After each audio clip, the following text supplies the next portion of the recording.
Egg biryani అండి. కొంచెం అల్లం వేసి అల్లం పేస్ట్, కొంచెం కారం, ఉప్పు వేసి వేపాను. వేపిన తర్వాత ఈ గుడ్లు కొంచెం వేపుకొని ఎగ్ బిర్యానీ చేస్తున్నాను. ఆల్రెడీ బిర్యానీ రెడీ అయిపోయింది. కొంచెం ఇవన్నీ మసాలాలు వేపుకొని దాంట్లో కలుపుకుంటే బాగుంటుంది. లైట్గా జస్ట్ అలా కొత్తిమీర చల్లుకొని ఇవ్వండి బిర్యానీలు వేసేసుకున్నాము.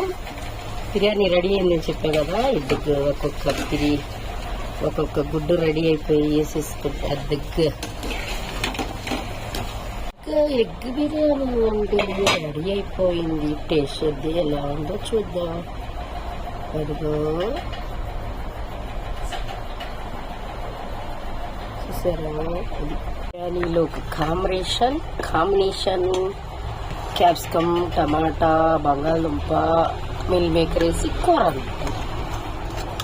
నోరు ఊరిపోతుందా? చూసారు ఎలా ఉందో. ఇది కూడా అయిపోయింది. కట్టేసేస్తాం, అయిపోయింది. అది కొంచెం ఈ నీళ్లు కొంచెం ఎగిరితే అయిపోయింది.